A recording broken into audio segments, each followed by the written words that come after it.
আসসালামু আলাইকুম। ছাদ বাগানের নতুন একটি ভিডিওতে সবাইকে স্বাগতম। আজকে সকালে এসেছিলাম গাছের পানি দেওয়ার জন্য, যেহেতু গতকাল বিকালে গাছে পানি দেওয়া হয়নি। তো এসে দেখলাম বেশ কিছু উস্তা বড় হয়ে আছে, আর হলো কিছু গাছের শাকও রয়েছে, পুঁই শাক, কলমি শাক। তো ভাবলাম এগুলো তুলে ফেলি। আর আজকে যেহেতু কোনো প্রস্তুতি নিয়ে আসিনি, সেক্ষেত্রে আমি শুধু তুলসী পাতা তোলার জন্য এসেছিলাম এবং গাছে পানি দেওয়ার জন্য।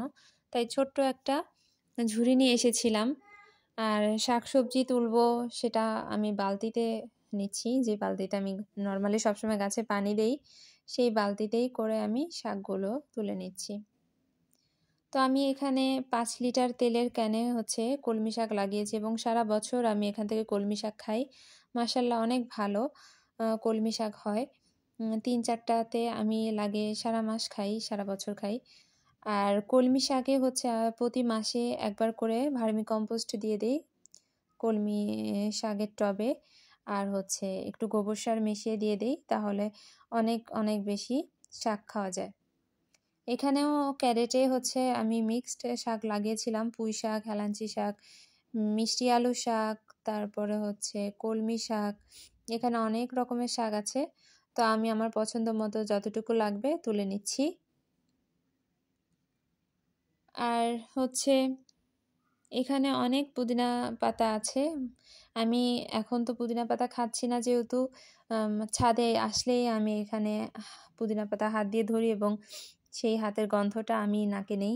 খুবই ভালো লাগে এর স্মেলটা। আশা করছি রোজার মধ্যে আর পুদিনা পাতা কিনতে হবে না ইনশাআল্লাহ। আর এখানে আমি পুঁই শাক লাগিয়েছি। এখানে কিছুদিন পরপরই আমি পুঁই শাক খাই। মাশাআল্লাহ অনেক ভালো পুঁই শাক হয়েছে। এখানে আমি মরিচ লাগিয়েছি ক্যারেটে। মাশাআল্লাহ অনেক ফুল এসেছে এবং অনেক মরিচের জালি পড়েছে। ইনশাআল্লাহ আমার আর মরিচ কিনতে হবে না। এখানে আমি ধনে পাতা লাগিয়েছিলাম, বা ধনিয়া পাতা, যাই হোক। এটা আমি শেষ করে ফেলেছি প্রায়। আজকে তুলে ফেললাম, শেষ হয়ে গেল। আমি ইনশাআল্লাহ আবার বীজ বুনে দিব। আর এই বীজটা আমার গত বছর ছাদে হয়েছিল যেই ধনেপাতা, সেখান থেকেই আমি বীজটা সংগ্রহ করেছি এবং এই বছর সেই বীজ থেকেই চারা করেছি। আর এখানে আলু তুলে নিচ্ছি। এখানে আদা গাছের ক্যারেটে আলু লাগিয়েছিলাম, 2-1টা পিস আলু ছিল। তো সেখান থেকে 2-1টা হয়েছে, খুব ভালো হয়নি, যেহেতু এখানে আরও গাছ রয়েছে আর এই সাইডটাতে আলুর স্পেস অনেক কম। তো সেই ক্ষেত্রে আলু 2-3টা হয়েছে, যা হয়েছে তাতেই আলহামদুলিল্লাহ। আর আমি বেশি করে আলু লাগিয়েছি আরেকটা টবে, সেটার আপডেটও আপনাদেরকে দিব ইনশাআল্লাহ। আর এখানে ধান্যা মরিচ, আর এই মরিচগুলো না প্রচুর ঝাল। আমি এমনিতেই ঝাল একটু কম খাই, আর এই মরিচ 2-1টা দিয়ে দিলেই তরকারি প্রচুর ঝাল হয়ে যায়। তো যাই হোক, এবার আমার ছাদ বাগানে অনেক রকমের মরিচের চারা আমি লাগিয়েছি। ইনশাআল্লাহ ফলন হলে আমি আপনাদের সাথে সেটা শেয়ার করব। আর আমার ছাদ বাগানে এখন অনেক ধরনের গাছ আছে, গাজর, মূলা, টমেটো, শসা, মরিচ, আলু, করলা।